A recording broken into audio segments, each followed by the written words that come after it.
Friends, आज हम बात करेंगे जीटीएल इंफ्रास्ट्रक्चर लिमिटेड के बारे में। और जैसा कि आप लोग देख पाए दोस्तों, जीटीएल इंफ्रा में हमें कोई भी तेजी बनते हुए नहीं दिखाई दी है। फ्राइडे के दिन जीटीएल हमें बिल्कुल ही फ्लैट क्लोजिंग होता हुआ दिखाई दिया है। तो आज इस वीडियो के माध्यम से हम लोग जानेंगे दोस्तों कि आने वाले समय में क्या चांसेस है, जीटीएल में हमें कोई कुछ तेजी बनते हुए दिखाई दे सकती है या नहीं, क्योंकि बहुत लंबे अरसे से जीटीएल में हमें कोई भी कुछ तेजी बनते हुए नहीं दिखाई दे रही है। जीटीएल देखा जाए तो एक ही प्राइस रेंज के बीच में हमें ट्रेड करता हुआ दिखाई दे रहा है, ₹1.30, ₹1.35। इसी प्राइस रेंज के बीच में हमें जीटीएल काफी लंबे अरसे से ट्रेड करता हुआ दिखाई दे रहा है। तो ये जीटीएल में जो हमें कंसोलिडेशन होता हुआ दिखाई दे रहा है, ये क्या इंडिकेट कर रहा है? क्या आने वाले समय में जीटीएल में हमें कोई तेजी बनते हुए दिखाई देगी या नहीं, या फिर ग्रेजुअली जीटीएल में हमें गिरावट होते हुए दिखाई देगी? तो इन सारी चीजों को हम लोग जानेंगे इस वीडियो के माध्यम से। साथ ही साथ दोस्तों ये भी जानेंगे कि टेलीकॉम सेक्टर को लेकर क्या अपडेट सामने निकल कर आई है, और उस अपडेट के आने के वजह से आने वाले समय में किस तरह से जीटीएल को हमें बेनिफिट मिलता हुआ दिखाई दे सकता है। तो इन सारी चीजों को हम लोग एक एक करके डिस्कस करेंगे। तो मेक श्योर दोस्तों वीडियो को स्किप ना कर पूरा देखो,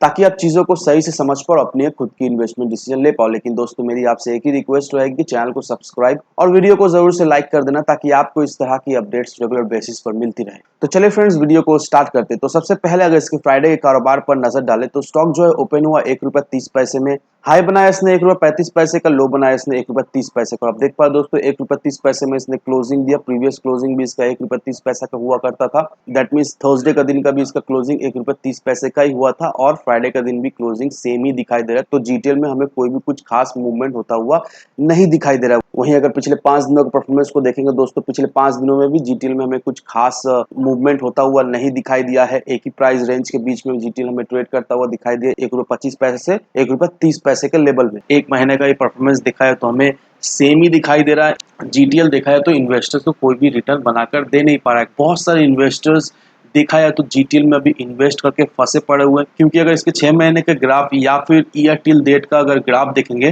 तो जीटीएल पिछले 6 महीने में हमें ₹1.80 तक जाता हुआ दिखाई दिया था, और ईयर टिल डेट में जीटीएल हमें करीब करीब ₹2.40 तक जाता हुआ दिखाई दिया था। तो इस प्राइस रेंज के बीच में भी काफ़ी सारे इन्वेस्टर्स जो है वो भी फंसे पड़े हुए। बहुत सारे इन्वेस्टर्स ऐसे हैं जिन्होंने हायर लेवल पर इन्वेस्ट करके रखा था, फिर जीटीएल में जब गिरावट हुआ तब देखा है तो इन्वेस्टर्स जीटीएल में फंस गए। और जो लोग जीटीएल में हाल फिलहाल इन्वेस्ट किए हैं देखा है तो वो भी अभी फंसे पड़े हुए, क्योंकि जीटीएल में कोई कुछ तेजी बनते हुए नहीं दिखाई दे रही है।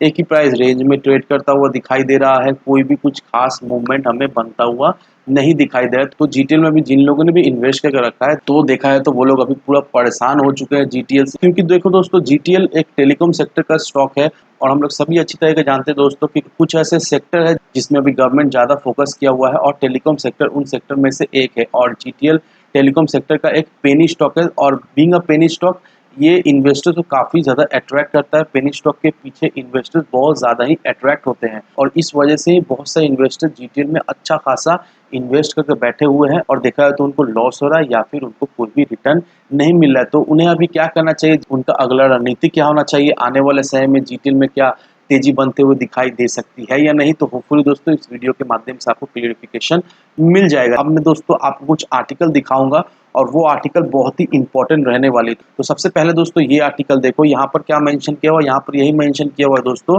कि प्राइवेट प्रॉपर्टी में इंफ्रास्ट्रक्चर बैठाने के लिए गवर्नमेंट से कोई भी अप्रूवल नहीं लगेगी टेलीकॉम कंपनीज को। अब टेलीकॉम कंपनीज को दोस्तों कोई भी private property, that means government property में मोबाइल टावर्स या फिर पोल्स के ऊपर मोबाइल टावर्स, या फिर गवर्नमेंट प्रॉपर्टीज से केबल लाइन बिछाने में कोई भी परमिशन नहीं लगेगा।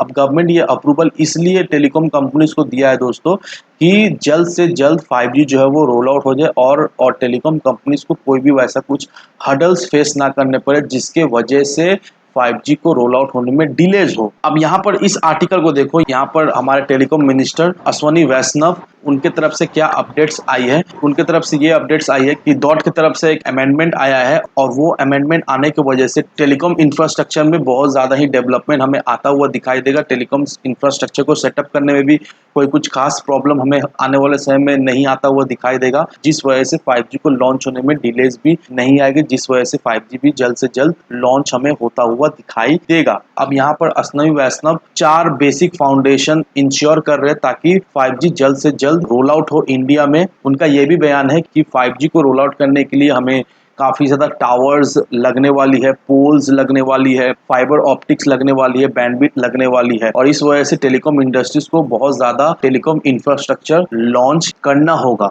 अब ये जो पॉइंट मैंने आपको बताया है दोस्तों, ये पॉइंट बहुत ही इंपॉर्टेंट है क्योंकि दोस्तों हम लोग बहुत ही अच्छी तरीके से जानते हैं कि जीटीएल इंफ्रा आखिर करती क्या है, जीटीएल इंफ्रास्ट्रक्चर का बिजनेस मॉडल क्या है। और जिन लोगों ने भी जीटीएल इंफ्रा में इन्वेस्ट करके रखा है वो लोग बस एक ही चीज सोच के इन्वेस्ट करके रखे हैं कि 5G आने से जीटीएल इंफ्रा में उन्हें एक अच्छी खासी तेजी बनते हुए दिखाई देगी। 5G के रोल आउट होने से जीटीएल इंफ्रा में उन्हें एक अच्छी खासी ग्रोथ होते हुए दिखाई देगी। और ये स्टेटमेंट देखकर हम एक समझ पा रहे दोस्तों कि नो डाउट आने वाले समय में दोस्तों हमें बहुत ज़्यादा टावर्स जो है वो सेटअप होते हुए हमें दिखाई देंगे, पोल्स में भी सेटअप होते हुए दिखाई देंगे, जिससे आने वाले समय में जीटीएल इंफ्रा को हमें बिजनेस भी मिलता हुआ दिखाई देगा। क्योंकि दोस्तों हम लोग ये भी जानते हैं कि जितने भी टेलीकॉम कंपनीज है जैसे कि जियो, एयरटेल, वोडाफोन आइडिया, बीएसएनएल हो गया, ये सारे कंपनीज जो है वो डायरेक्टली इनडायरेक्टली जीटीएल के साथ जुड़े हुए हैं। ये सारे कंपनीज देखा है तो जीटीएल का क्लाइंट से। और मे भी दोस्तों लास्ट वीक ही मैंने जीटीएल को लेकर एक वीडियो बनाया था, उसमें बीएसएनएल और जीटीएल के बीच में क्या एग्रीमेंट अभी चल रहा है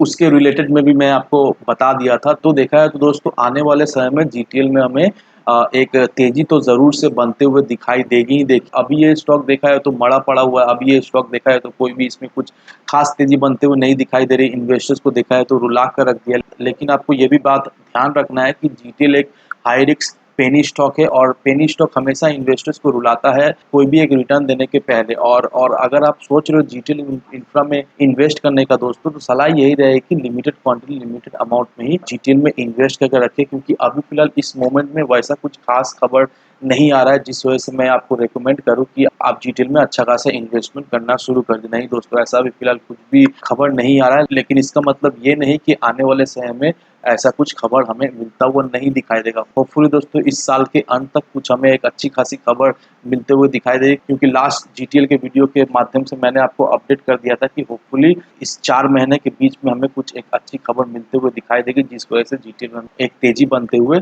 दिखाई देगी। तो मैं फिर से रिपीट करता हूँ दोस्तों, अगर आप सोच रहे हो जीटीएल में इन्वेस्ट करने का, लिमिटेड क्वांटिटी लिमिटेड अमाउंट में ही इन्वेस्ट करें। तो इन सारे फैक्टर को कंसिडर करो, उसके बाद ही अपना एक इन्वेस्टमेंट डिसीजन लो। लेकिन दोस्तों मेरी आपसे एक ही विनती रहेगी कि विदाउट एनी डिटेल रिसर्च के बिना कहीं पर भी इन्वेस्टमेंट ना करें। वीडियो अगर आपको पसंद आए तो लाइक सब्सक्राइब जरूर करना। तो चलिए फ्रेंड्स, मिलते हैं हम अगले वीडियो में।